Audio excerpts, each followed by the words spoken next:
인생은 전설 채널에 오신 것을 환영합니다. 오늘 이야기 바로 시작합니다. 결혼식이 한창일 무렵이었다. 예식장 안은 하객들의 박수 소리와 사진 셔터음으로 가득했고 신부 대기실 근처 복도는 아직도 누군가의 축하 인사와 인파로 붐볐다. 나는 잠시 혼자 숨을 돌릴 겸 식장 로비 쪽으로 걸음을 옮겼고 그때 축의금 테이블 앞에서 봉투에 무언가를 쓰고 있는 여자의 뒷모습이 눈에 들어왔다. 하객들 사이에서도 유독 눈에 띄던 단정한 어깨선과 약간 웨이브진 머리카락, 그리고 손끝을 모아 조심스럽게 글씨를 적던 그 정적인 자세가 이상하리만큼 익숙하게 다가왔다.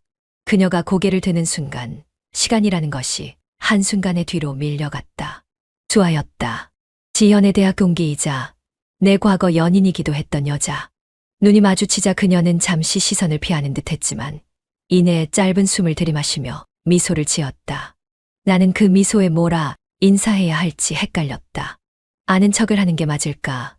아니면 그냥 축하해 주러 온 아내의 친구로 받아들이는 게 맞을까? 망설이던 찰나 옆에서 지연이 그녀를 발견하고 환하게 손을 흔들었다.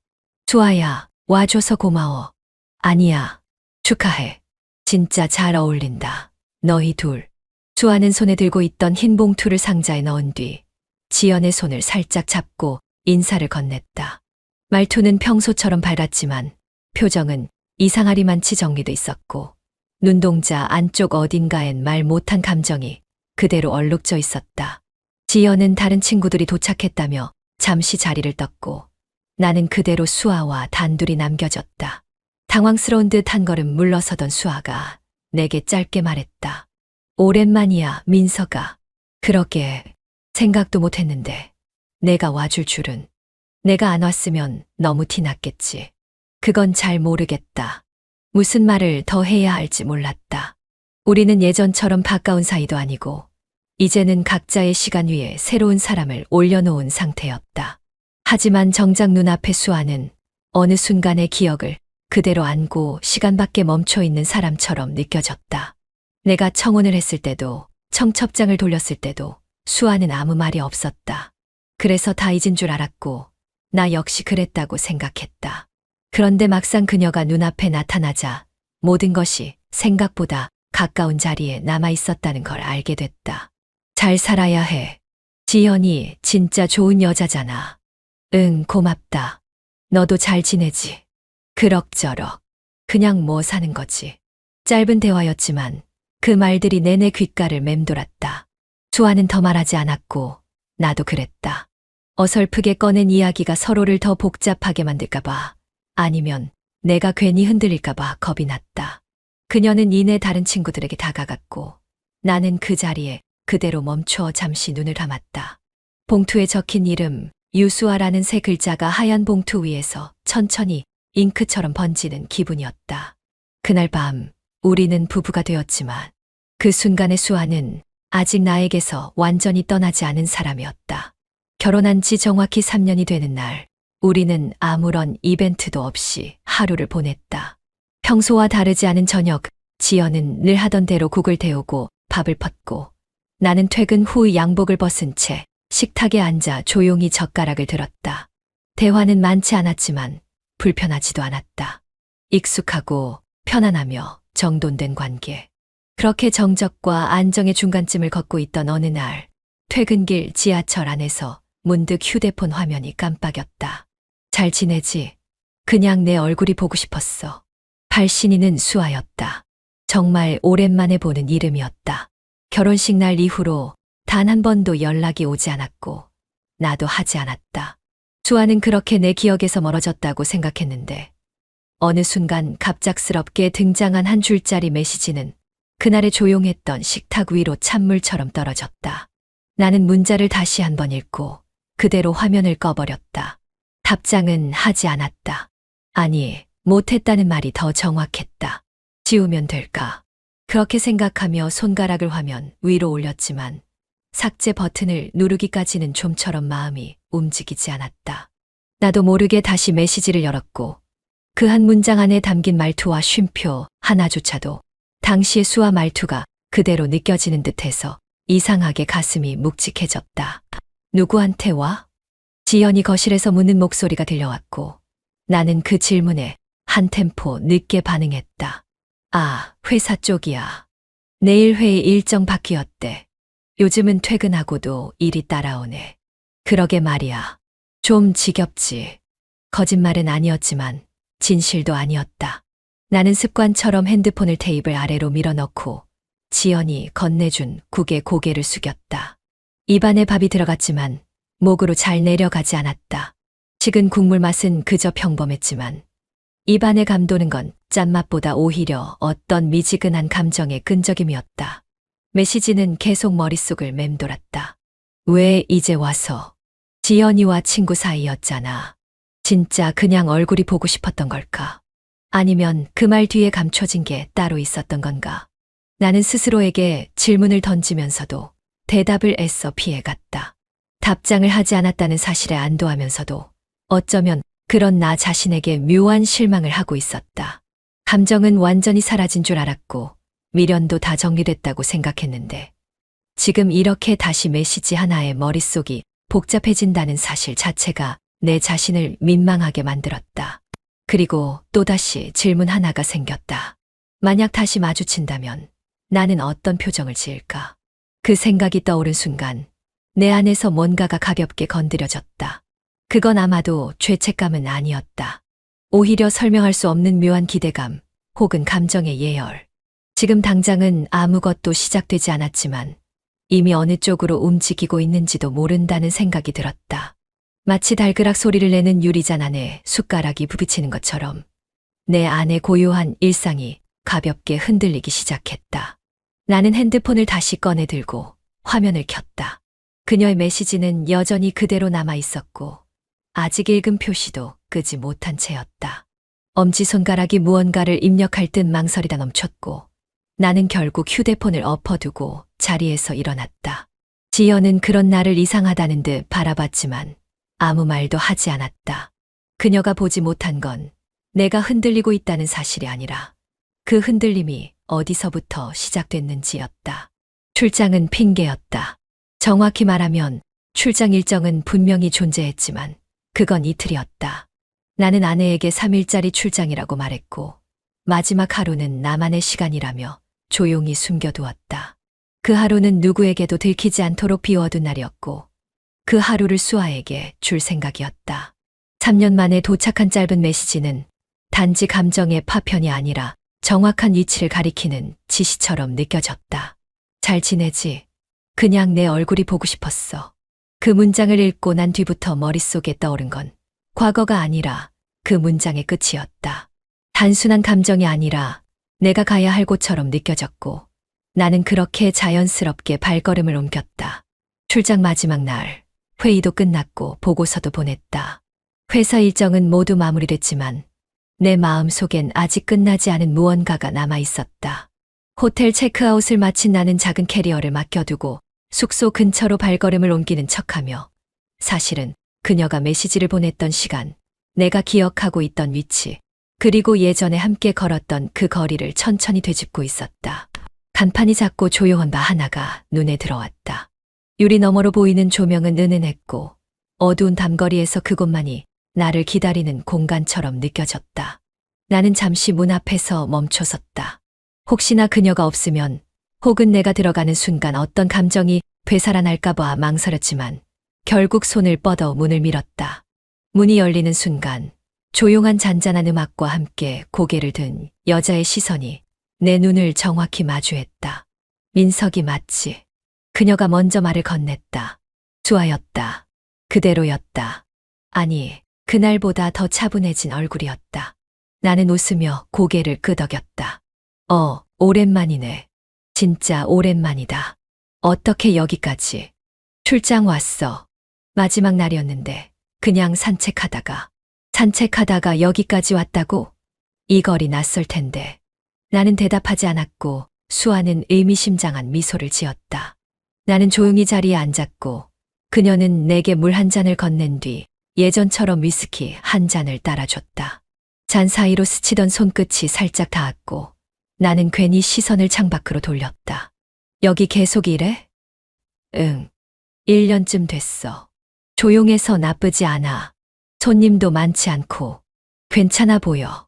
잘 어울려. 이런 분위기. 그 말 예전에도 했었지. 내가 조용한 데랑은 안 어울린다고. 우리는 웃었지만 웃음 끝에 남는 건 어색함이 아니라 익숙함이었다. 공백이 3년이었음에도 대화는 어렵지 않았고 잔을 기울이는 사이사이에 침묵조차 부드럽게 이어졌다.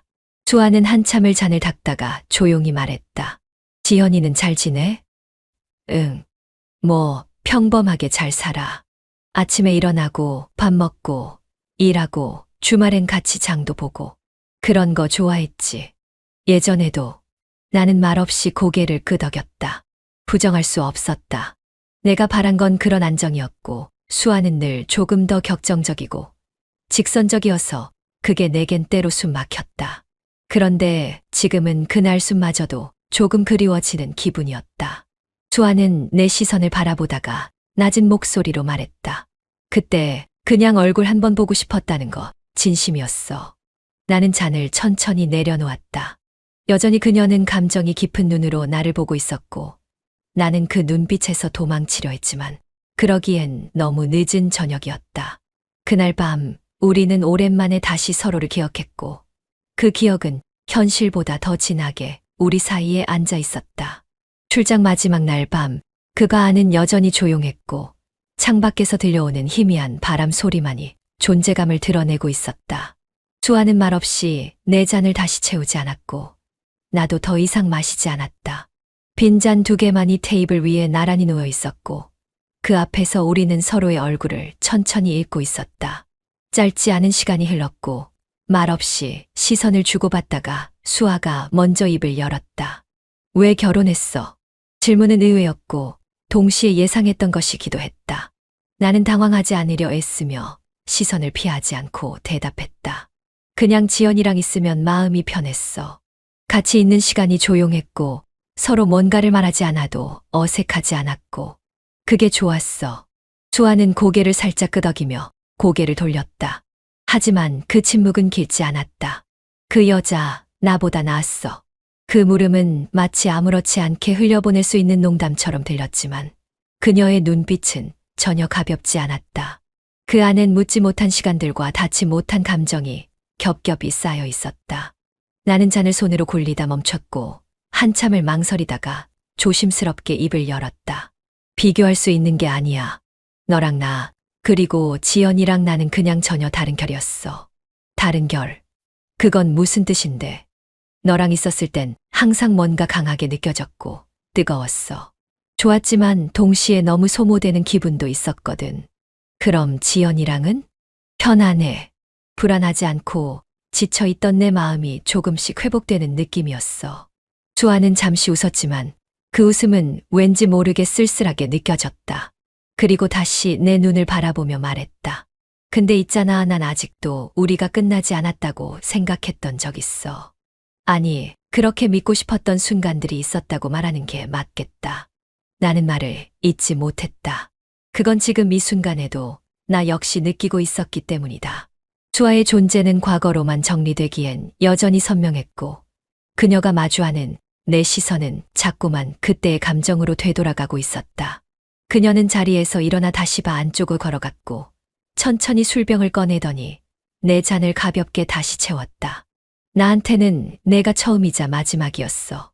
누구도 너만큼 오래 남지 않았거든. 그 말이 떨어지는 순간 무언가 가슴 깊숙한 곳을 쿡 찌른 듯한 아릿함이 올라왔다. 나는 그저 말없이 고개를 떨군 채 그녀가 채워준 잔을 바라봤다. 그 안엔 술이 담겨 있었지만 내게는 그보다 더 많은 감정이 담겨 있는 것처럼 느껴졌다. 지금 그 밤 아무 일도 일어나지 않았지만 모든 게 이미 시작되고 있었다. 수아의 집은 세상과 단절된 듯 조용했다. 창밖으로 스며드는 가로등 불빛만이 거실 한편을 희미하게 비추고 있었고 안쪽은 불도 TV도 꺼진 채로 어둠에 휩싸여 있었다. 그녀는 조용히 내 코트를 받아 벽 쪽에 걸었고 와인 한 병과 2개의 잔을 꺼내 들며 말했다. 여기 조용해서 좋아. 밤엔 더 그렇지. 그 말은 단순한 말투처럼 들렸지만 안에 담긴 온도는 분명했다. 나는 대답 없이 잔을 받아들었고 그녀는 자연스럽게 내 옆에 앉았다. 우리는 와인을 따르고 아무 말 없이 잔을 입에 댔다. 와인의 맛은 기억나지 않았다. 대신 내 안에서 고여있던 갈증 같은 감정이 점점 뜨겁게 올라오기 시작했다. 민서가, 그녀가 먼저 내 이름을 불렀다. 나는 돌아보지 않아도 그녀의 시선을 느낄 수 있었고, 고개를 돌리는 순간 얼굴과 얼굴이 너무 가까웠다. 숨결이 맞닿을 만큼 가까운 거리. 눈을 바라보다가 입술로 시선이 내려갔고 그녀는 피하지 않았다. 나는 더 이상 멈출 이유를 찾을 수 없었다. 입술이 닿았다. 조용했고 천천히 그러나 단단하게 맞물렸다. 수아는 처음엔 조심스러웠지만 곧 깊어졌고 나는 그녀의 허리를 끌어당겨 완전히 안았다. 팔 사이로 들어오는 그녀의 체온이 따뜻했다. 입술이 떨어질 듯 말 듯한 거리에서 그녀가 나지막하게 말했다. 내가 먼저였지. 그땐 내가 나를 좋아했잖아.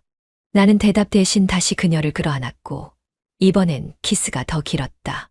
그녀의 손이 내 셔츠 위로 올라오더니 조심스럽게 단추 하나를 풀었다.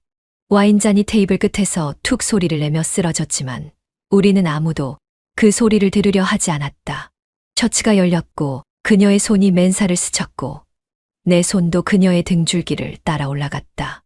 소파 위에 앉아있던 우리는 어느새 바닥으로 몸을 기울였다. 그녀는 숨을 들이마시며 내 귓가에 속삭였다. 이거 실수면 안 된다. 실수 아냐. 나도 원했어. 계속 그랬어. 수아의 니트가 천천히 어깨를 타고 내려갔고 그녀는 눈을 감았다. 나는 입을 떼지 않은 채 그녀의 쇄골로 입술을 옮겼고 그 움직임은 점점 아래로 흘러내렸다. 그녀의 손이 내 뒷목을 끌어안았고 두 사람의 숨결은 거칠어졌다. 바닥 위엔 셔츠와 니트, 스커트, 와이셔츠가 뒤섞여 있었다. 벽에 기대어 젖은 숨을 내쉬던 수아는 내 품에 안긴 채 눈을 떴고 말없이 나를 바라보았다. 그 눈빛에는 후회도 두려움도 없었다. 오직 놓치고 싶지 않았던 감정 하나만이 남아 있었다. 우리는 그렇게 아무 말 없이 선을 넘었다. 그리고 그 선은 생각보다 훨씬 오래 우리 사이를 가르고 있었던 경계선이었다. 그 후에도 한참 동안 우리는 서로의 체온에 기대 있었다. 대화는 없었지만 말할 필요도 없었고 이 침묵이 오히려 말보다 더 큰 감정을 안겨주고 있다는 걸 알 수 있었다. 수아는 옷을 다시 챙겨 입지도 않고 내 팔에 얼굴을 묻은 채 그대로 누워 있었고 나는 그녀의 등을 감싸 안은 채 천장을 바라보고 있었다. 마음은 복잡했지만 몸은 차분했고 방금 전까지의 숨결과 손끝이 남긴 여운이 방 안을 아직도 맴돌고 있는 것 같았다. 나는 입술을 떼지 않은 채 몇 번이나 호흡을 고르며 그녀의 머리카락을 넘겼다. 그 손길에 수아는 눈을 감고 아주 느리게 숨을 내쉬었다.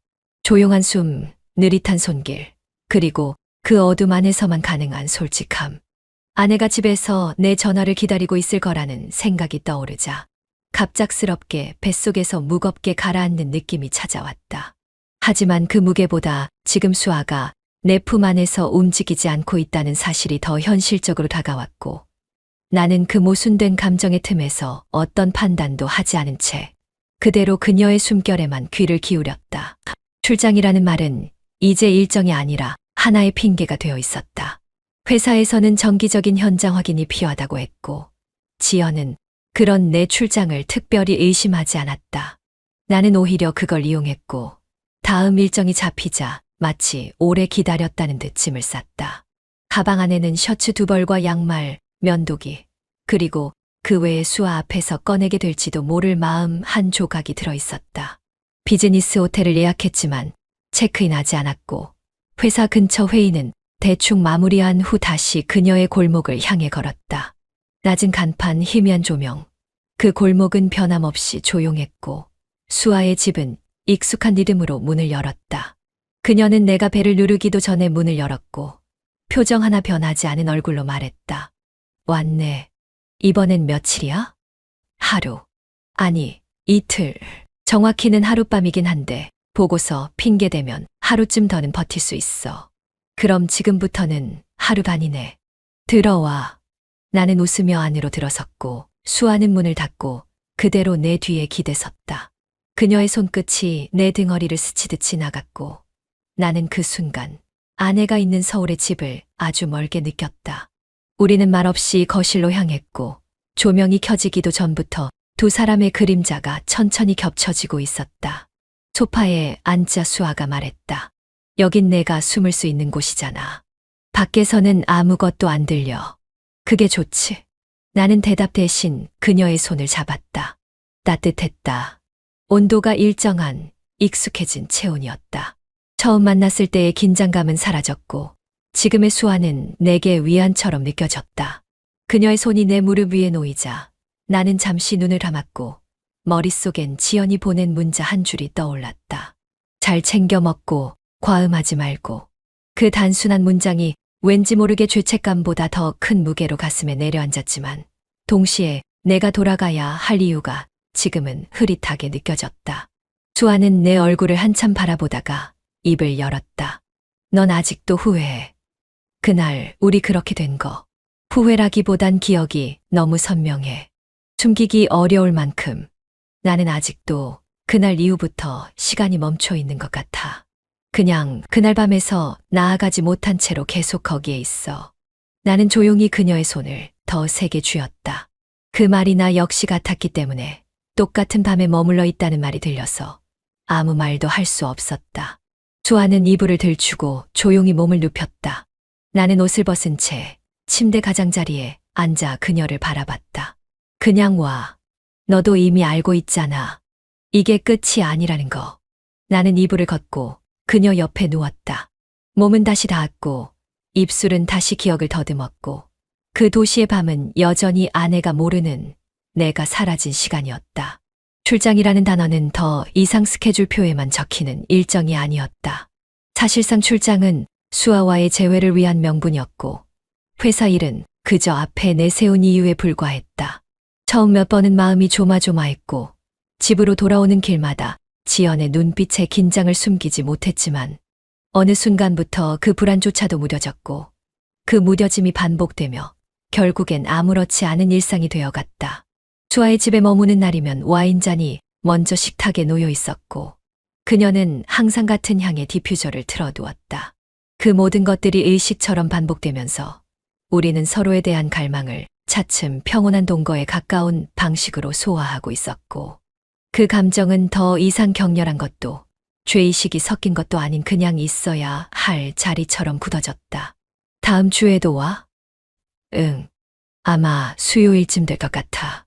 그럼 내가 좋아하는 와인 이번엔 좀 바꿔볼까? 아냐. 똑같은 게 좋아. 내가 골라두는 그게 익숙해서 편해. 그 대화는 마치 부부 간의 일상 같은 뉘앙스를 띠고 있었고 그 속에서 나는 어떤 이질감도 느끼지 않았다. 수아가 내 셔츠를 벗기고 나는 자연스럽게 그녀의 허리를 감쌌으며 그 모든 흐름이 우리가 처음 서로를 안았던 그 감보다도 훨씬 매끄럽게 흘러가고 있다는 걸 느끼게 했다. 서울로 돌아가는 길, 나는 더 이상 긴장하지 않았다. 지연은 문 앞까지 나와 내 가방을 받아들었고 언제나처럼 내 얼굴을 한번 바라본 뒤 이렇게 말했다. 고생했지. 이번엔 좀 힘들어 보이네. 응. 발표가 길어서 그런가 봐. 당신은 늘 성실해서 다행이야. 무리하지 말고 주말엔 좀 쉬자. 그녀는 내게 늘 같은 말을 했고 나는 그 말에 늘 같은 웃음으로 고개를 끄덕였다. 반복되는 그 따뜻한 대화가 점점 내 안에서 무의미해지고 있다는 자각이 있었지만 그 감정조차도 나는 점점 둔감하게 받아들이겠고 이제는 죄책감이라는 단어조차 꺼내는 일이 뜸해졌다.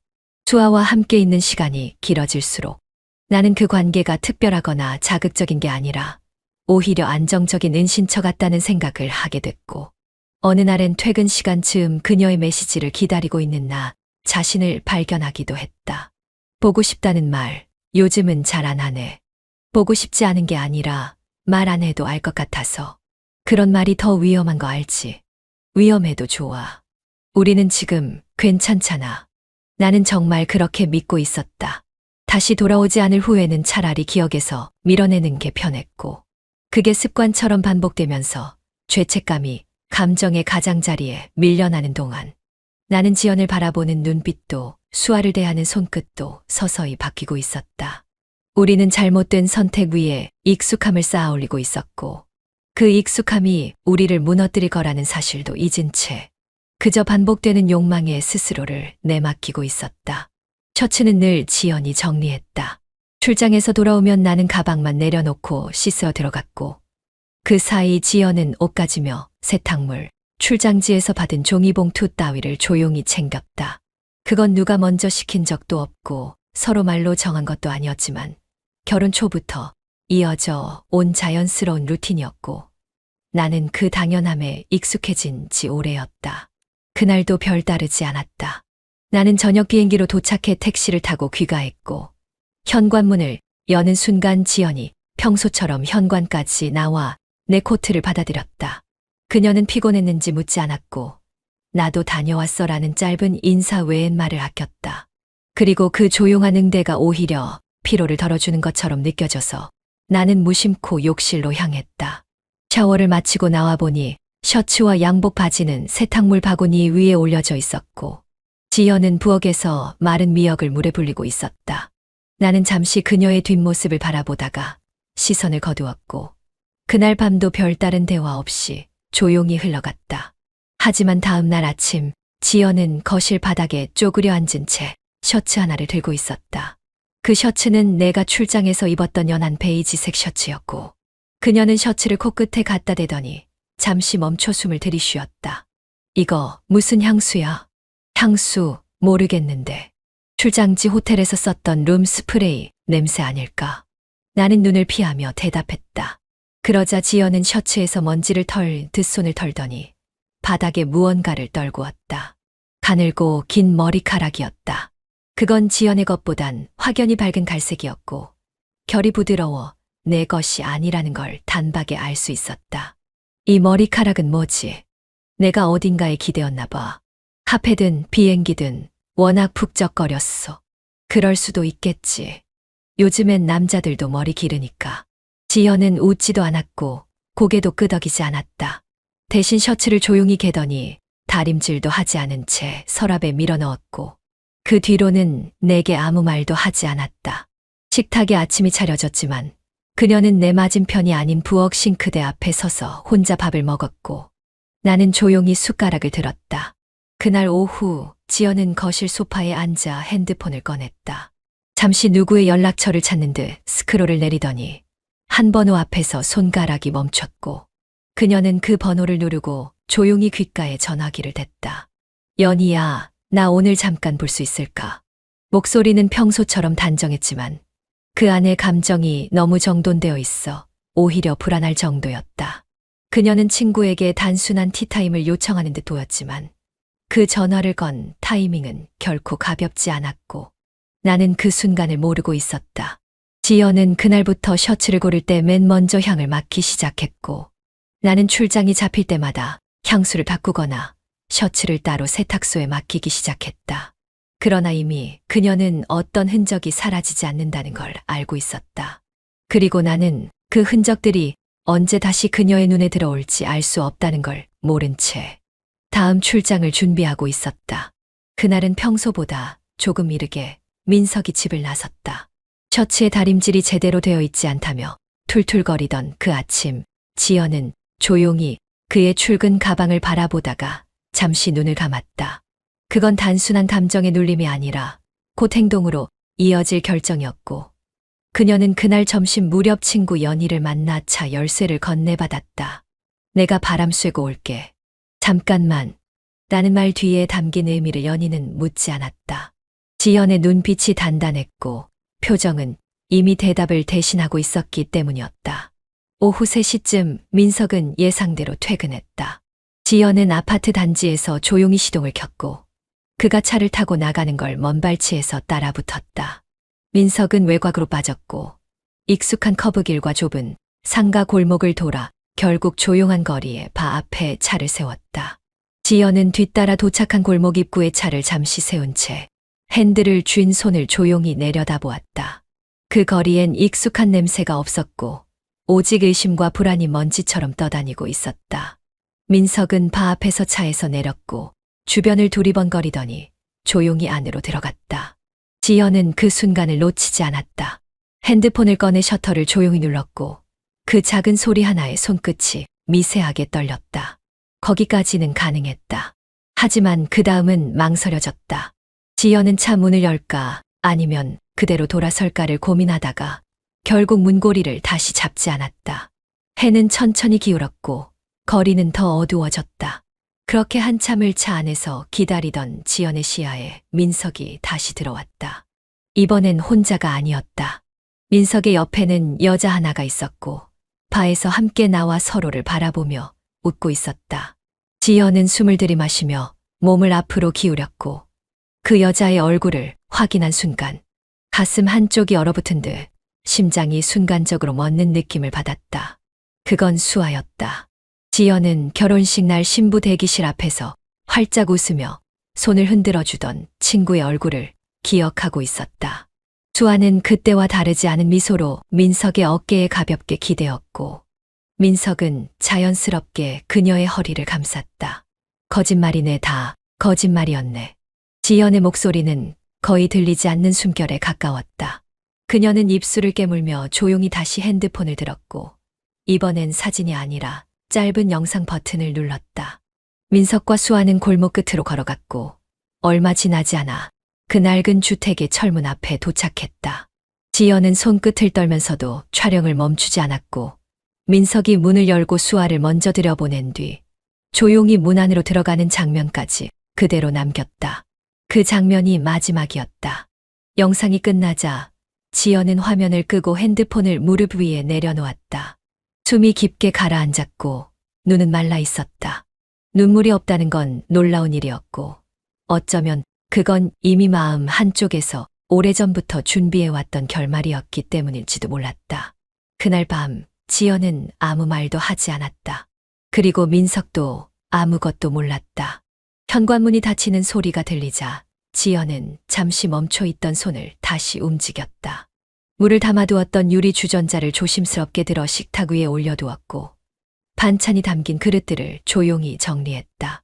그녀의 손끝은 한치의 흔들림도 없었지만 눈빛은 부엌 벽 한쪽에 놓인 시계 위에서 멈춰있던 초침처럼 차갑고도 느리게 움직이고 있었다.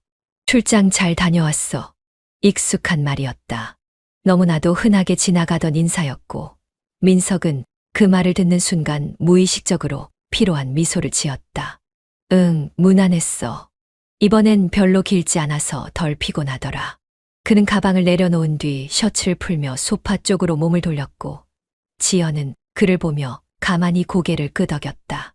그러나 그 눈빛엔 예전처럼 안도의 기색이 없었고 피곤한 남편을 맞이하는 환영도 없었다. 지연은 한 발짝 다가가 물잔을 건넸으며 민석은 그것을 받고는 당연하다는 듯 입에 댔다. 오늘 저녁은 간단하게 미역국 끓였어. 잘 됐다. 따뜻한 국물 먹고 싶었거든. 두 사람 사이에 오간 대화는 무척 평온하게 들렸지만 그 안에는 서로의 마음을 더듬는 조심스러움이 묻어 있었다. 민석은 아내의 눈빛이 평소와 조금 다르다는 것을 느꼈으나 그 감정을 말로 끌어올리지는 않았다. 무언가 단단히 막혀있는 벽을 손끝으로 두드리는 기분이었고 그 울림이 돌아오기 전에 손을 거두는 것이 더 낫겠다는 생각이 들었기 때문이었다. 식탁 앞에 마주 앉은 두 사람은 말없이 숟가락을 들었다. 그날의 밥상은 평소와 크게 다르지 않았지만 음식의 온도와 반찬의 색감보다도 서로의 침묵이 더 짙게 배어 있었다. 무슨 일 있었어? 아니, 별거 없어. 그냥 조금 피곤한 것 같아. 내가 없을 땐 좀 쉬지, 그러지. 쉬긴 했어. 그래도 혼자 있으면 여러 생각이 나잖아. 지연의 대답은 마치 일상적인 피로의 토로처럼 들렸지만 그 말의 여운은 민석의 머릿속을 묘하게 흔들었다. 그는 잠시 시선을 피한 채 물을 마셨고 그 물맛은 밍밍하기보단 어쩐지 목을 막히게 할 만큼 무거웠다. 식사를 마친 뒤 민석은 소파에 앉아 리모컨을 들었으나 화면에 뜨는 뉴스 자막은 머릿속에 들어오지 않았다. 지연은 조용히 접시를 정리하며 주방 쪽으로 향했고 설거지를 하는 동안에도 말 한마디 없이 수돗물 소리만이 부엌을 가득 채웠다. 그날 밤 침실에 먼저 들어간 사람은 지연이었다. 불이 꺼져 있는 방 안엔 그녀의 등만 보였고 민석은 그 옆에 누우며 조심스럽게 숨을 내쉬었다. 말을 걸까 말까 망설였지만 그녀의 어깨는 너무 고요했고 그 고요함이 오히려 모든 걸 말해주는 듯했다. 그 순간 민석은 느꼈다. 자신이 모르는 시간 동안 무언가가 변했고 그 변화는 이미 되돌릴 수 없는 선을 넘었다는 것을. 그리고 그 선은 셔츠 하나의 단추만큼 가볍게 풀렸을 수도 있지만 지금은 마음 전체를 가로지르는 균열처럼 깊어져 있었다. 햇살은 따뜻했지만 식탁 위로 내리쬐는 빛이 두 사람을 덮을 만큼 너그러워 보이지는 않았다. 민석은 앞에 놓인 숟가락을 몇 번이나 들었다가 놓았고 지연은 그 움직임을 아무 말 없이 지켜보기만 했다. 이른 점심이었다. 평소처럼 조용히 반찬을 꺼내 어상을 차렸고 따뜻한 국을 내왔으며 물컵도 2개 준비해 두었지만 식사는 그 어떤 날보다 차갑게 식어가고 있었다. 밥이 좀 식었네. 괜찮아. 그냥 먹을게. 짧은 대화만 오갔고 그마저도 금방 입을 다물게 만들었다. 민석은 뭔가 말하려는 듯 입술을 달싹였으나 곧 고개를 숙였고 지연은 고개를 들었지만 시선을 맞추지는 않았다. 식탁 위에 놓인 젓가락이 조금씩 옆으로 밀려나 있었고 따뜻했던 국도 어느새 김이 사라져 버렸다. 지연의 눈빛은 변함없었지만 그 안에는 말로 표현하지 못하는 고통이 서려 있었다. 민석은 그런 눈빛을 보며 어쩐지 목이 자꾸 말라오는 느낌을 받았고 물을 마시기 위해 컵을 들었으나 손이 생각보다 무겁게 느껴졌다. 물잔을 내려놓은 뒤 그는 무심히 물었다. 연희는 잘 지내? 그 질문은 뜬금없었다. 그러나 민석은 지난 며칠 사이 지연이 연희와 연락을 했다는 걸 어렴풋이 알고 있었고 그 이름을 꺼내는 것만으로 분위기를 파악하고 싶었다. 연희 몰라. 요즘은 연락이 없네. 그래? 자주 보던 것 같은데. 자주 보던 사람이었지. 지연은 더는 말을 잇지 않았고 민석 역시 대답을 하지 않았다. 둘 사이엔 설명도 충도 없었지만 그 짧은 대화는 모든 걸 암시하고 있었다. 민석은 자꾸만 시선을 돌리게 되었고 지연은 밥을 다 먹지도 않은 채 젓가락을 내려놓았다. 왜 그렇게 불안해 보여? 불안해 보였어. 응. 아까부터 계속. 말을 하려다가 멈추는 게 몇 번째인지 모르겠거든. 그냥 말이 많으면 더 어색할까 봐.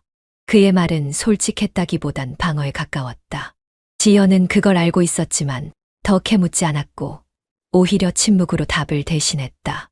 그 침묵은 편안함이 아니라 방어의 벽 같았으며 민석은 그 벽 앞에서 스스로도 알지 못하는 초조함을 느끼기 시작했다.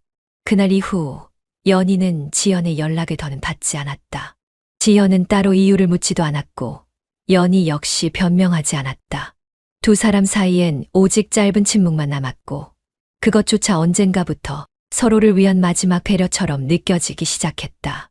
민석은 자꾸만 시간을 돌리고 싶어졌다. 그러나 그는 잘 알고 있었다. 되돌린다 한들 결국 같은 선택을 반복할 뿐이라는 걸. 그 점심 이후 부부는 거실에서도 주방에서도 침실 안에서도 함께 있었지만 결코 마주 보지 않았다. 지연은 묻지 않았고 민석은 말하지 않았다. 그 선택들이 이어붙인 침묵은 이제 그들의 일상이 되었다. 출장이라는 말은 여전히 입에 붙었고 회사에서도 아무렇지 않게 승인되었으며 지연 역시 별다른 반응을 보이지 않았다.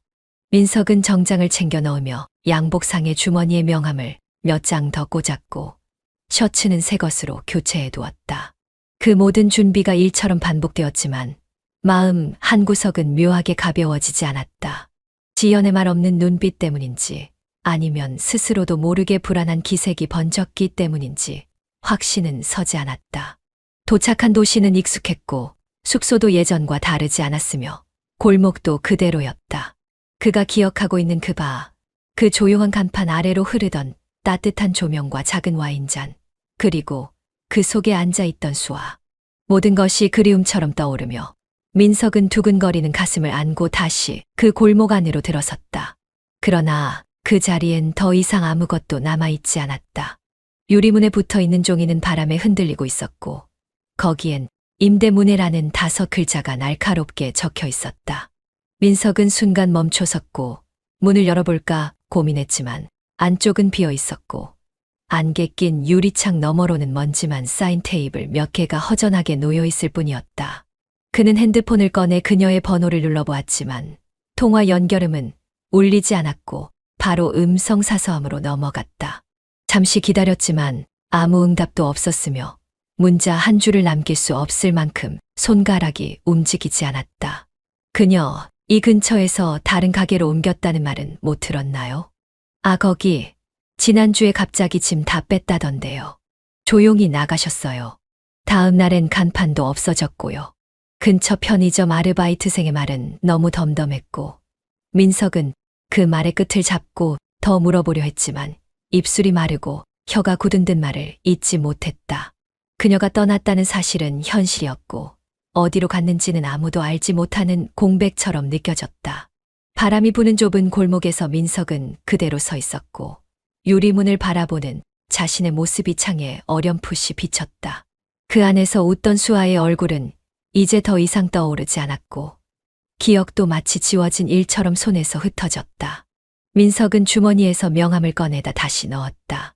연락이 닿을 수 없는 번호, 사라진 주소, 아무런 흔적도 남지 않은 사람. 그녀는 말 한마디 남기지 않고 사라졌으며 그것이 오히려 어떤 메시지보다 분명한 이별처럼 느껴졌다. 그 자리에 남겨진 건 임대문의 종이 한 장과 자신만 모르게 지나버린 감정의 파편뿐이었다. 침실의 구조는 변한 게 없었다. 침대는 여전히 벽 쪽에 붙어 있었고 커튼은 밤이면 자동으로 닫히도록 설정되어 있었다. 민석은 그 설정을 몇 번이나 끄려 했지만 결국 손을 대지 못했고 밤이 되면 방 안은 조용히 어두워졌다. 하지만 그 침묵 속에서도 지연과 민석은 서로 등을 돌린 채 누워 있었으며 서로의 숨결조차 닿지 않는 거리에서 잠을 청하는 척하고 있었다. 그 거리감은 단지 공간의 문제가 아니었고 마음의 온도가 식어버렸다는 걸 서로가 느끼고 있었다.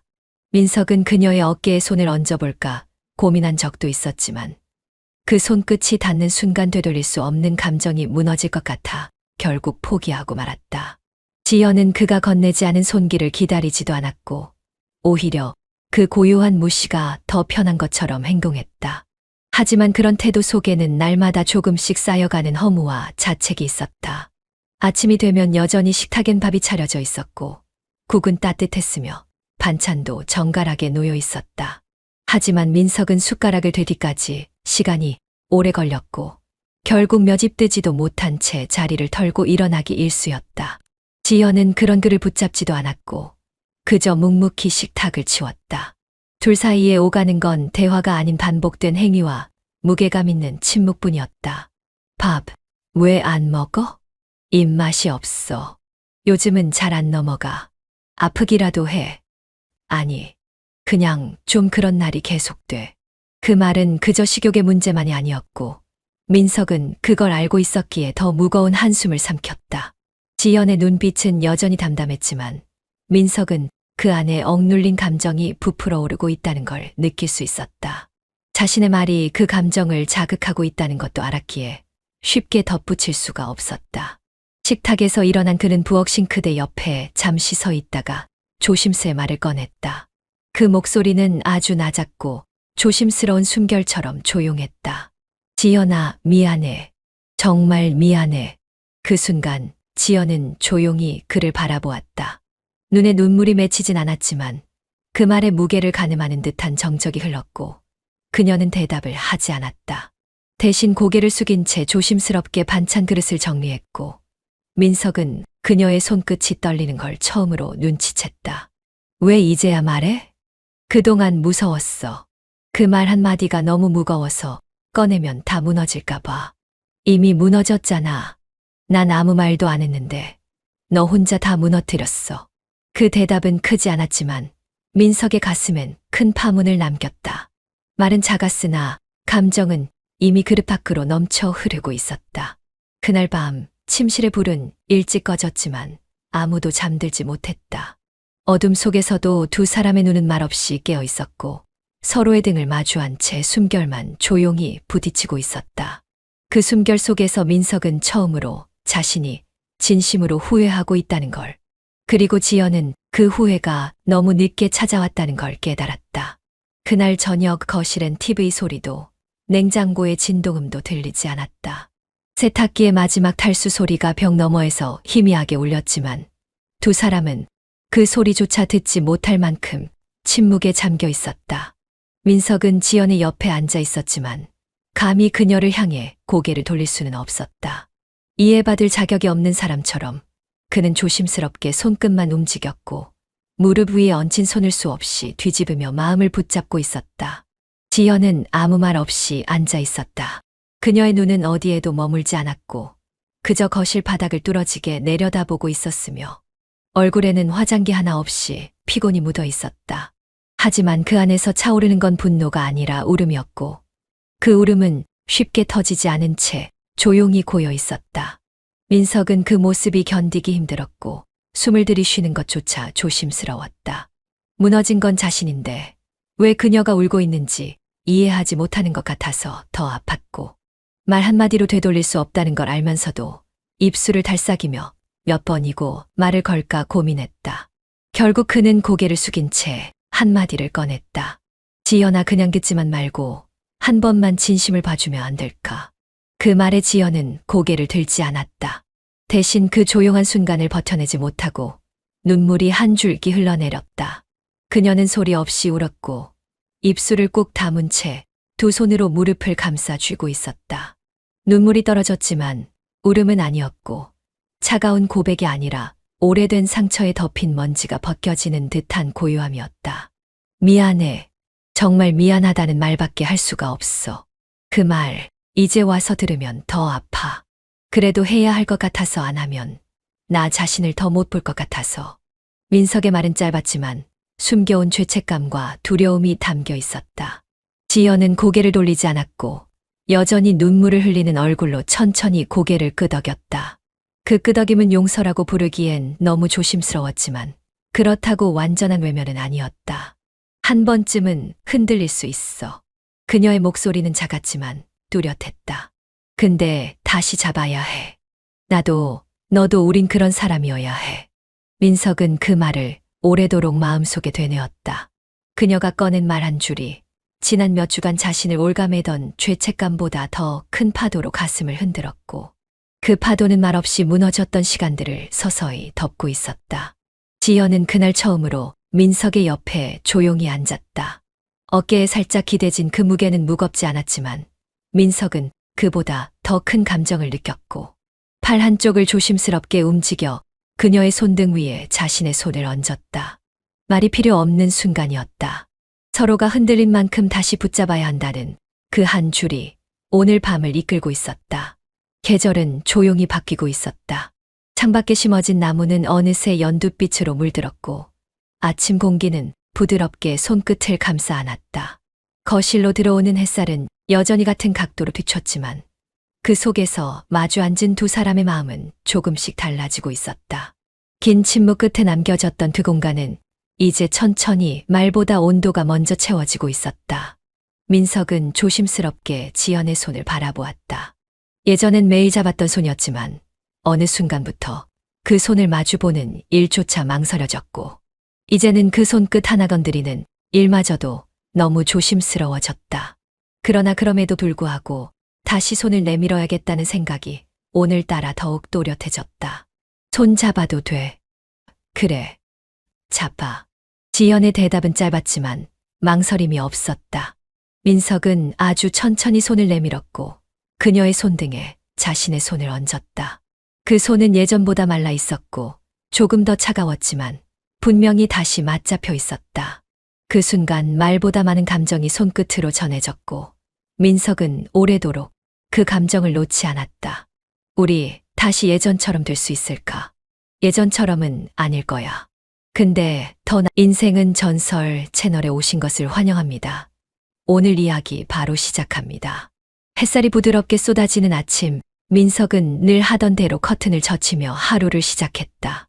거실 창 너머로 펼쳐진 고요한 풍경은 평온함을 담고 있었지만 그의 가슴속은 이른 시간부터 무거운 생각으로 복잡했다. 얼마 전 받은 병원 진단서 한 장이 그의 세계를 완전히 뒤집어 놓은 것이다.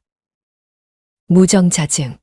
의사는 조심스럽게 설명을 건넸지만 민석은 말끝을 놓치지 않고 모두 들을 수밖에 없었다. 회복 가능성은 낮고 자연 임신은 사실상 불가능하다는 그 말이 귓가에 계속 맴돌았다. 그날 이후 민석은 깊은 침묵 속에 갇혔다.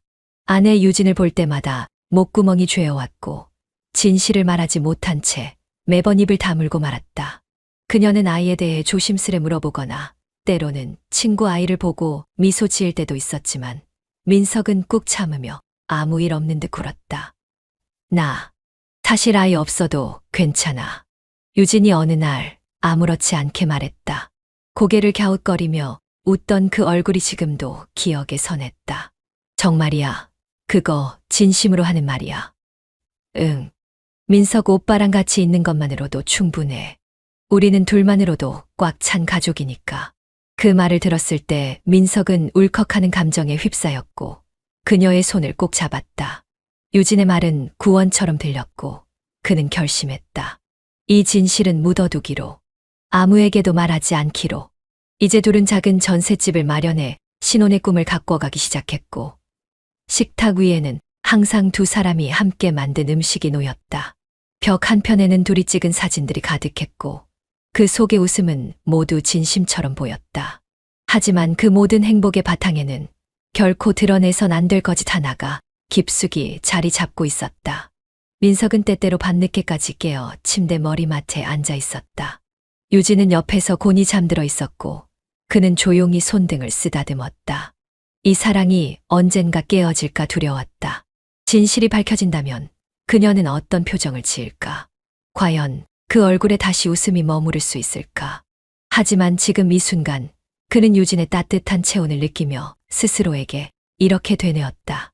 아이 없이 살아도 돼. 우린 충분히 행복하니까. 그 말이 진심이길 바라면서 그는 불안한 마음을 또 한 번 속으로만 감췄다. 요즘 따라 자주 듣는 말이었다. 둘 사이엔 왜 아이가 없어요? 라는 말은 겉으론 무심한 듯 건네졌지만 그 안에 담긴 의심과 호기심은 날카롭게 가슴에 박혀왔다. 민석은 그 질문을 들을 때마다 웃으며 넘겼지만 속으로는 이미 무너지고 있었다. 병원에서 받은 무정자증 판정을 감춘 채 살아가는 일이 그에게는 매일이 외줄타기였다.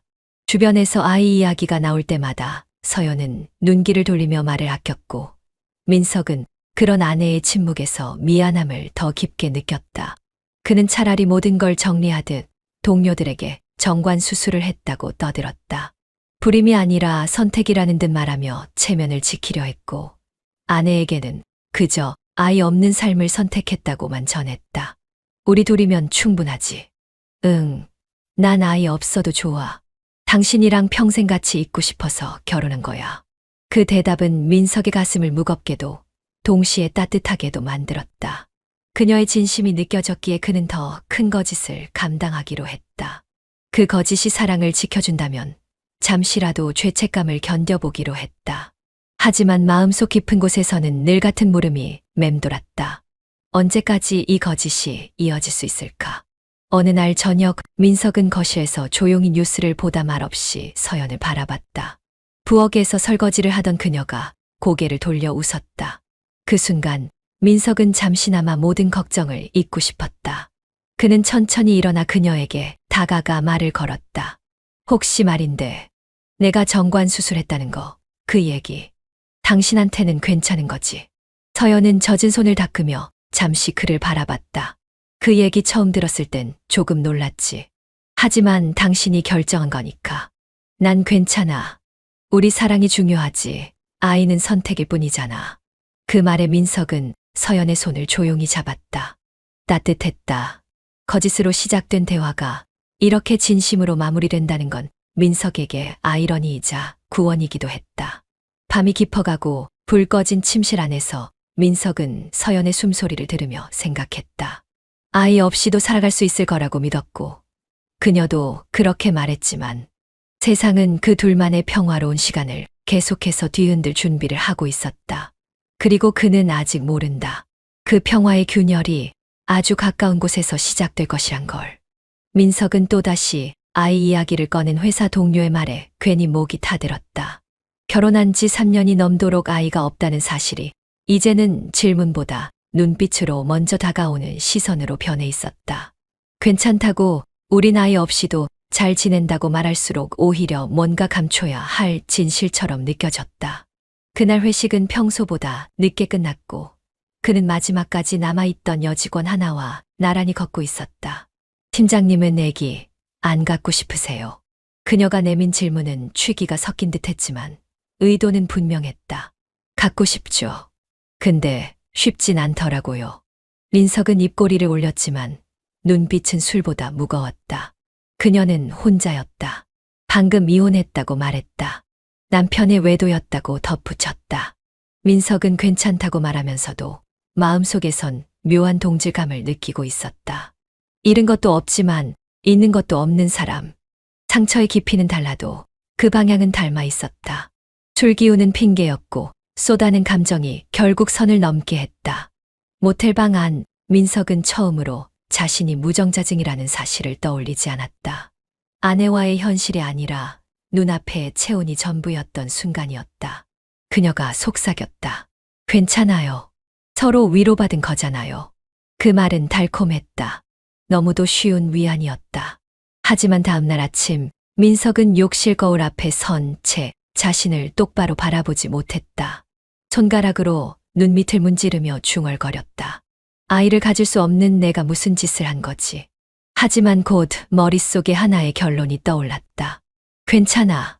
어차피 나는 아이를 가질 수 없는 사람이다. 그건 불륜이 아니라 그냥 위로였어. 합리화는 빠르게 깊이 스며들었다. 그날 이후 민석은 집에 들어와도 눈을 맞추는 일이 줄었다. 아내가 무슨 이야기를 꺼내도 건성으로 고개만 끄덕였다. 아내는 잠시 그를 바라보다 말없이 웃었다. 그리고 아무 말도 하지 않았다. 그 침묵이 민석을 더 괴롭게 만들었다. 화창한 오후, 퇴근한 민석은 언제나처럼 현관문을 열었다. 익숙한 음식 냄새가 퍼져 있었고 주방에서는 설거지 소리가 들렸다. 그의 아내 유지는 등을 보인 채 조용히 접시를 닦고 있었다. 평범하다는 것이 얼마나 위태로운 균형 위에 있는지도 모른 채 민석은 아무렇지 않게 구두를 벗고 거실로 들어섰다. 여보, 오늘 병원 다녀왔어. 유진의 말은 너무도 차분했고 그래서 오히려 낯설었다. 민석은 TV 리모컨을 손에 쥔 채 멈췄다. 병원, 어디 아픈 거야? 그녀는 천천히 몸을 돌려 민석을 바라보았다. 눈동자에 맑은 빛이 맺혀 있었다. 긴장한 얼굴로 그녀는 말했다. 나 임신했대. 그 말이 바닥에 떨어지는 순간 민석의 모든 감각이 얼어붙었다. 말이 되지 않았다. 임신, 그녀가. 입술이 굳어버린 채 아무 대답도 할 수 없었다. 의심이 아니 공포가 먼저 앞섰다. 자신은 무정자증이다. 그것도 병원에서 명확하게 받은 결과였다. 절대 아이를 가질 수 없는 몸이다. 그런데 임신이라니. 순간 누가 그녀를 아니야. 말도 안 돼. 유진은 그런 사람이 아니야. 하지만 진실보다 더 강한 감정은 의심이었고 민석의 머릿속에서는 그 어떤 논리도 흐트러진 퍼즐 조각처럼 흩날렸다. 그래? 정말 축하할 일이네. 그는 억지로 웃음을 지었다. 목소리는 건조했고 눈빛은 떨리고 있었다. 유진은 그런 남편의 반응이 조금 이상하다 느꼈지만 워낙 복잡한 감정이 있을 거라 이해하려 했다. 응, 나도 아직 실감 안 나. 근데 당신 기뻐할 줄 알았는데 좀 멍하네. 민석은 시선을 피하며 물컵을 집었다. 손이 미세하게 떨리고 있었다. 아무 말도 하지 못한 채 그저 한 모금 삼켰다. 그 순간 머릿속에서는 온갖 장면이 교차했다. 혹시 그녀도 누군가와, 하지만 언제 어디서. 그는 한 번도 의심해 본 적이 없었고 유진은 늘 곁에서 자신을 아껴주던 사람이었다. 그런데 이 모든 믿음을 그 단 한마디가 흔들어 버렸다. 밤이 되자 그는 베란다에서 담배를 꺼냈다. 이미 끊은 지 오래였지만 오늘만큼은 그 불쾌한 연기를 마셔야만 할 것 같았다. 유진은 그 모습을 안방에서 조용히 지켜보고 있었다. 그녀는 행복했지만 왠지 남편의 차가운 반응이 가슴에 박혀 잠이 오지 않았다. 그날 밤 두 사람은 같은 침대에 누웠지만 서로에게 등을 돌린 채 각자의 온도만을 품은 채 잠에 들었다. 민석은 눈을 감으며 되뇌었다. 이 아이 누구의 아이인 거지? 비가 올 것 같던 저녁이었다. 잔뜩 흐린 하늘 아래 민석은 혼자 차 안에 앉아 있었다. 와이퍼는 작동하지 않았고 유리창엔 서서히 습기가 차올랐다. 라디오에선 흐느적거리는 재즈가 흘러나오고 있었지만 그의 머릿속은 너무 시끄러웠다. 아내가 임신을 했다는 사실이 그의 가슴 속에 무겁게 눌러앉아 있었고 그 사실을 알고 난 뒤로 하루도 편히 숨을 쉰 적이 없었다. 무정자증이라는 단어가 머리를 떠나지 않았고 동시에 자꾸만 떠오르는 건 그녀의 뱃속 아이가 과연 누구의 것인지에 대한 의심이었다. 그날도 마찬가지였다. 민석은 무작정 첫 불륜 상대였던 유진에게 전화를 걸었다. 그녀의 번호는 여전히 지워지지 않은 채 저장되어 있었고 벨이 2번 울리기도 전에 그녀는 전화를 받았다. 오랜만이네요. 잘 지내셨어요? 잘 지내긴요. 그냥 좀 복잡해서요. 민석의 목소리는 낮고 무거웠다. 유진은 그의 상태를 단번에 눈치챘는지 아무 말도 묻지 않고 장소만 정해주었다.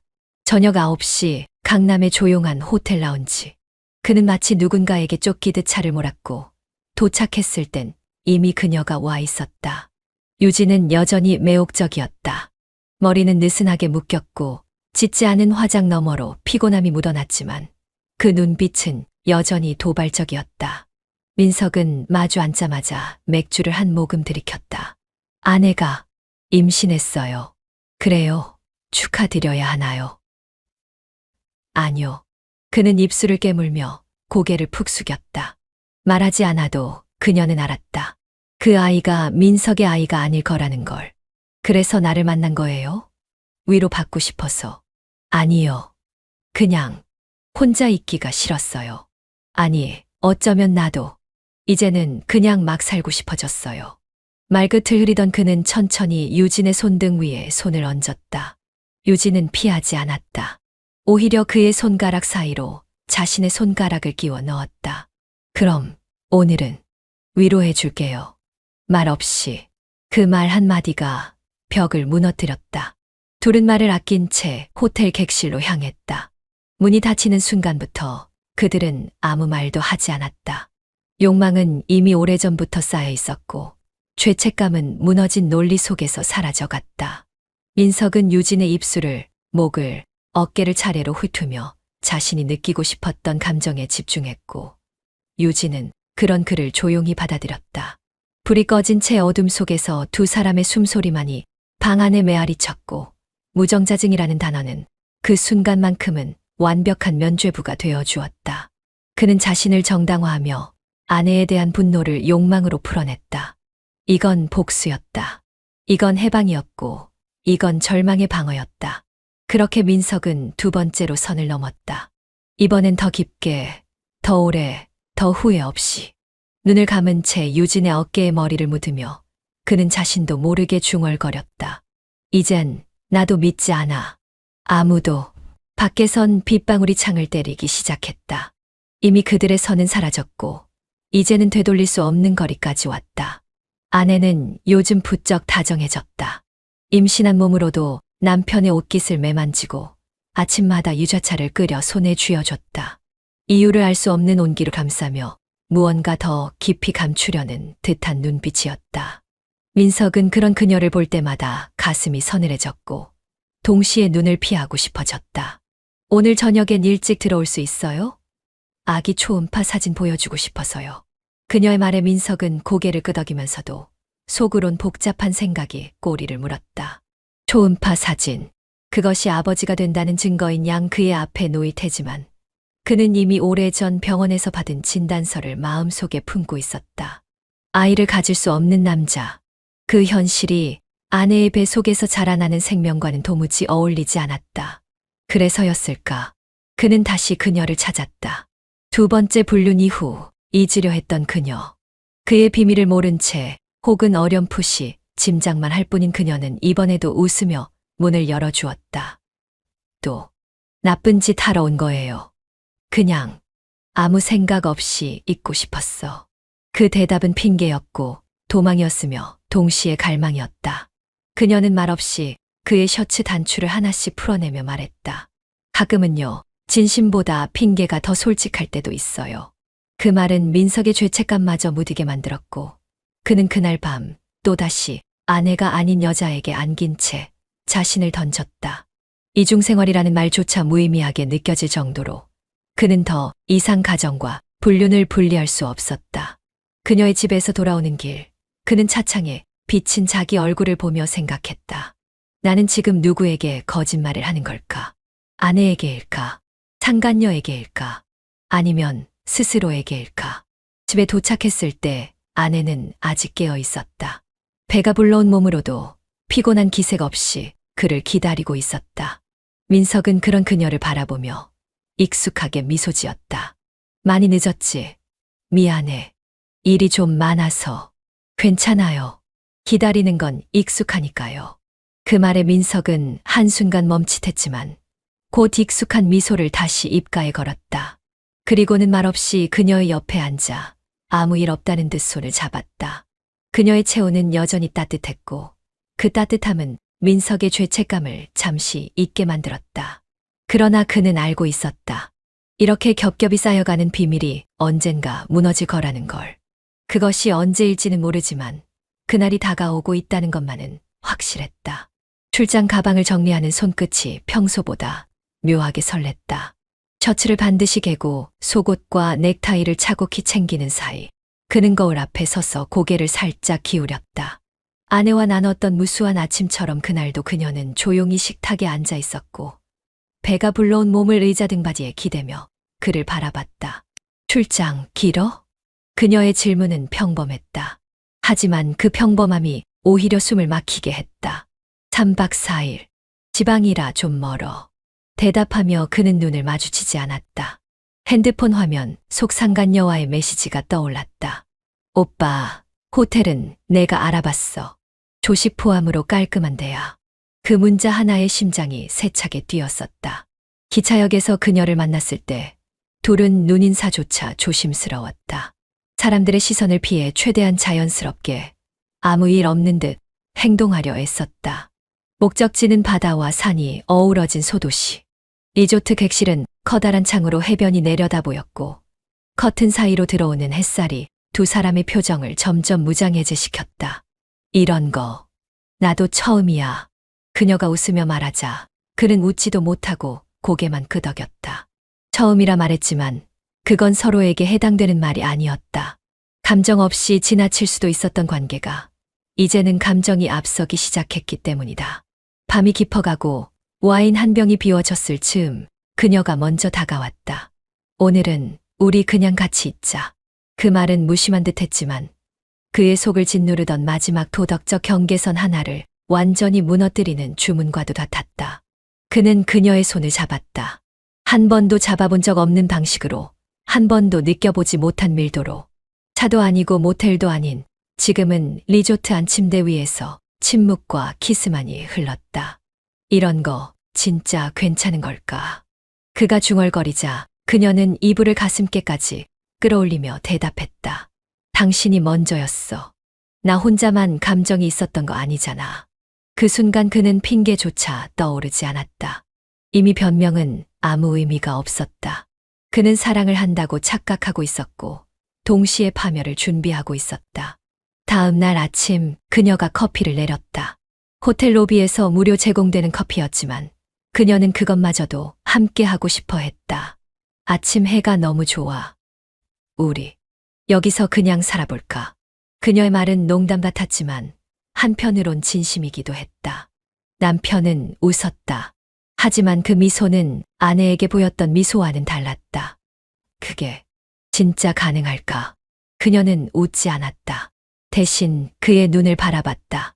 그 눈엔 확신도 후회도 없었다. 당신만 원하면 난 다 버릴 수 있어. 그 말에 그는 다시 숨을 쉬지 못했다. 아내가 들려줬던 임신 소식이 머리를 스쳤고 그녀가 신나게 아기 옷을 고르던 모습이 겹쳐졌다. 그 모든 게 거짓이라고 믿고 싶은 감정과 진짜일지도 모른다는 두려움이 동시에 파도처럼 밀려왔다. 리조트에서 나오는 길, 그는 핸드폰을 꺼내 들었다. 아내에게 메시지가 와 있었다. 잘 다녀와. 나 오늘 병원에서 태동 처음 느꼈어. 그는 휴대폰을 들고 한참을 멍하니 섰다가 웃음을 터뜨렸다. 슬픈 듯, 기쁜 듯, 어디로 튈지 모를 감정들이 한꺼번에 밀려들었다. 그리고 다짐했다. 이제는 되돌릴 수 없다고. 아내는 병원 봉투를 들고 와서는 마치 아무렇지 않은 얼굴로 나를 불렀다. 식탁 위에 조심스럽게 초음파 사진 한 장을 꺼내 올려놓으며 말했다. 병원 다녀왔어. 아기 건강하대. 그녀는 뿌듯한 미소를 지었고 나는 그 웃음을 외면하지 못한 채 어설프게 고개를 끄덕였다. 내내 가슴이 두근거렸고 온몸은 차가운 식은땀에 젖어갔다. 초음파 사진 속 작디작은 생명이 한없이 생경했다. 이 아이가 내 아이일 수 있을까? 나는 아무 말도 하지 못하고 조용히 방으로 들어와 옷장 깊숙이 숨겨둔 서류를 꺼냈다. 수년 전 불임 진단을 받은 병원의 기록. 분명히 그랬다. 무정자증, 자연 임신 불가. 그런데 아내는 지금 임신 중이고 분명히 정관 수술도 안 했다고 거짓말한 건 나였다. 그렇다면 대체 이건 뭐지? 머리가 어지러웠다. 다음 날 출근을 가장하고 나는 진단을 받았던 병원으로 갔다. 그때의 의사는 여전히 같은 자리에 있었다. 내 이름을 말하고 다시 검사를 받고 싶다고 했다. 몇 차례의 대기와 검사가 끝나고 마침내 들은 말은 내 모든 믿음을 뒤흔들었다. 이전에 오진이 있었던 것 같습니다. 정자수 정상입니다. 자녀 계획 세우셔도 괜찮습니다. 순간 머릿속이 멈췄다. 모든 게 완전히 엉켜 있었다. 병원에 오진, 아내의 임신, 나의 의심, 그리고 상간녀. 숨이 턱 막혔다. 아내는 배신한 게 아니었다. 오히려 나만이 그 모든 시간을 진심 없이 살아왔던 것이다. 그날 밤 집에 돌아오니 아내는 부엌에서 조용히 국을 끓이고 있었다. 어깨 너머로 오래 걸렸네 하고 묻는 그 목소리가 왠지 낯설게 들렸다. 나는 입을 열지 못하고 그녀의 등 뒤에 섰다. 미안하다는 말조차 사치처럼 느껴졌다. 여보 혹시 우리 아이 이름은 정해뒀어? 아내는 뒤돌아보며 웃었다. 가지. 당신이랑 같이 짓고 싶어서. 나는 그 말에 고개를 숙였다. 믿음을 깨뜨린 건 나였고 진실을 받아들이지 못했던 것도 나였다. 그렇게 모든 게 다시 시작되고 있었다. 믿을 수 없을 만큼 진실한 현실 속에서. 그녀의 말은 조심스러웠지만 단호했다. 오빠, 나 임신했어. 그 순간 그의 머릿속은 멍해졌다. 어제 아내와 산부인과 진료를 마치고 돌아온 지 하루가 채 되지 않았고 그 하루 사이 또 다른 여자의 입에서 같은 말을 듣게 될 줄은 꿈에도 몰랐다. 거짓말 같았다. 아니, 웃기지도 않는 드라마 같았다. 그는 의자에 앉지도 못한 채 방 안을 맴돌았다. 한때 단순한 외로움의 위로였던 관계가 두 번째 아이라는 이름의 진실 앞에서 순식간에 현실로 굳어지고 있었다. 그 여자 지연은 당황한 듯 남자의 손을 붙잡았다. 오빠, 나 농담 아니야. 병원에서 확인했어. 나중에 진단서도 보여줄게. 잠깐만, 그럼 지금 이 아이가 진짜 내 아이란 거야? 지연은 고개를 끄덕였다. 그 짧은 끄덕임이 그의 숨을 틀어막았다. 불임이라는 오진을 알아챘을 때까지만 해도 그는 아내에 대한 죄책감에 휩싸여 있었지만 동시에 스스로를 합리화할 수 있었다. 아이가 없을 거라 믿고 저지른 실수들이니까. 그런데 이젠 아니다. 이제는 더 이상 변명의 여지도 숨을 틈도 없었다. 그는 두 명의 여자에게 아이를 가진 남자가 되었고 그 어느 누구에게도 진실을 말할 수 없었다. 나 혼자 키우라고 말해도 좋아. 책임지라고도 안 할게. 근데 그냥 알아만 줘. 내 아이라는 거. 지연의 말은 무게 없이 가볍게 들렸지만 그에게는 돌처럼 내려앉았다. 책임을 지지 말라고. 그는 책임감이 없어서 힘든 게 아니었다. 이 모든 상황이 그의 허위 위에서 만들어졌다는 게 가장 큰 고통이었다. 그날 밤 그는 아내 옆에 누웠지만 전혀 잠을 이루지 못했다. 아내는 초음파 사진을 옆에 두고 평온한 얼굴로 잠들어 있었다. 그녀가 배 속에 품고 있는 생명이 진짜 자기 것이라는 걸 이제서야 믿게 되었지만 동시에 그 믿음은 또 다른 죄의식을 떠올리게 했다. 둘 다 내 아이야? 그는 입술을 깨물며 혼잣말을 되뇌었다. 인생이란 게 이렇게 잔인하고 아이러니할 수 있는 걸까? 무정자증이라는 오진 하나가 그를 어디까지 끌고 갈 것인지 그는 더 이상 예측할 수 없었다. 사람들은 여느 때처럼 분주히 움직였고 하늘은 말도 안 되게 맑았다. 하지만 민석의 세상은 이미 너무 많이 어두워져 있었다. 이 모든 일이 단 한 장의 잘못된 진단지로부터 시작됐다는 사실이 그를 무너뜨리고 있었다. 내가 괜한 죄를 짓고 있었던 걸까? 아니면 결국 이 죄는 내 안에 있었던 욕망의 본성 때문이었을까? 택시 뒷좌석에 앉은 그는 멍하니 창밖을 바라보다가 무심코 운전기사에게 말했다.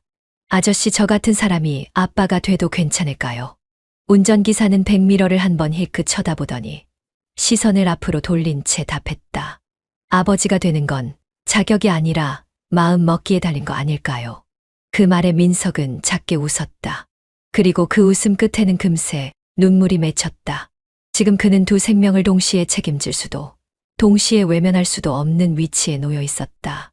병원에서의 진실은 그에게 구원이 아닌 형벌로 돌아왔다. 그는 처음으로 진지하게 생각했다. 이제부터 어떻게 살아야 하지? 아버지가 되기엔 난 너무 많은 걸 잃어버렸는데. 그리고 그 순간 또 다른 문자가 도착했다. 상간녀였다. 병원 다녀왔어. 아기 잘 있대. 나 이 아이 낳고 싶어. 민석은 폰을 바라보다가 고개를 떨궜다. 그의 진실은 이제 누구도 행복하게 만들 수 없는 것처럼 보였다. 불 꺼진 거실, 서랍 위에 덩그러니 놓인 초음파 사진 한 장. 그의 눈길은 매일같이 그 사진으로 향했다. 웃고 있는 아내의 얼굴이 떠오를 때마다 그 웃음 뒤에 감춰진 진심을 떠올려야 했다. 상간녀의 임신을 들은 그날 이후 그에겐 숨 쉴 틈조차 없었다. 누군가에게는 기쁜 소식일 수 있는 아이라는 존재가 그의 인생을 망가뜨리는 양날의 칼처럼 느껴졌다. 죄책감이 죄의식으로, 죄의식이 도피로, 도피는 술로 이어졌다. 여보, 요즘 왜 이렇게 늦게 들어와? 또 회식이야? 그녀의 목소리는 여전히 따뜻했고 여전히 의심조차 없었다. 그는 무너지는 속을 억지로 붙잡으며 고개를 끄덕였다. 응, 회식이었어. 그냥 좀 길어졌네. 거짓말이었다. 회식은커녕 그는 퇴근과 동시에 어둡고 비좁은 술집에 박혀 있었다. 상간녀에게도 연락을 끊은 채 스스로를 외면하며 바닥까지 내려가길 자처하고 있었다. 나는 왜 이토록 나약한 인간이 된 걸까? 아내는 그의 얼굴을 쓰다듬으며 말했다.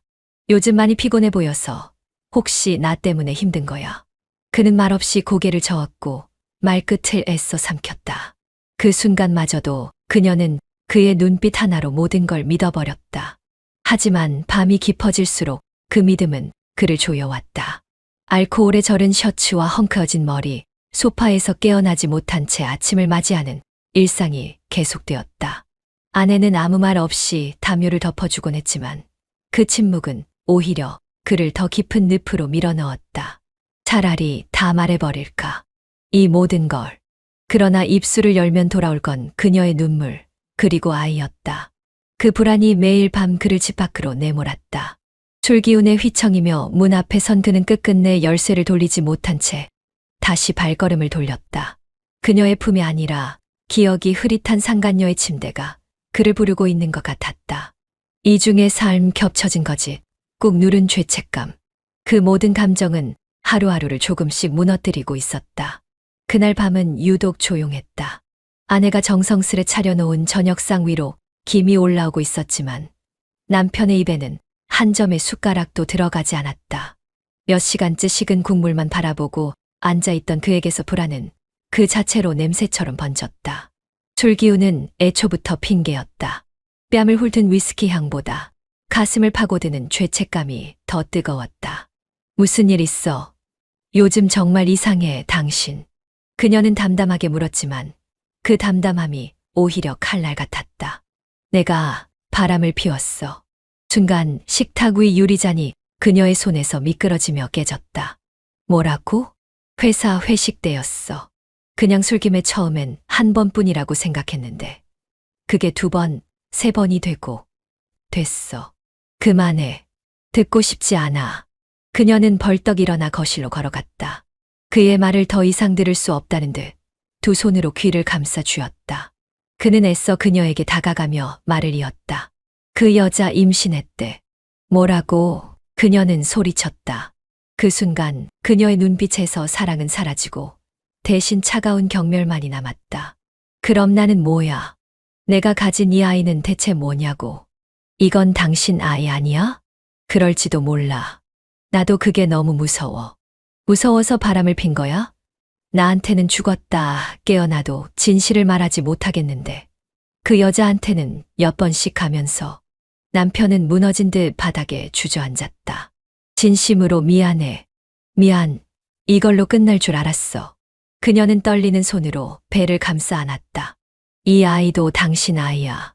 근데 당신은 나보다 그 여자가 먼저야? 아니야. 아니라고. 그때는 진심이 아니었어. 그저 죄책감을 마비시키기 위한 도피였어. 널 사랑해. 여전히. 그녀는 고개를 절레절레 흔들며 뒤돌아섰다. 난 몰라. 정말 모르겠어.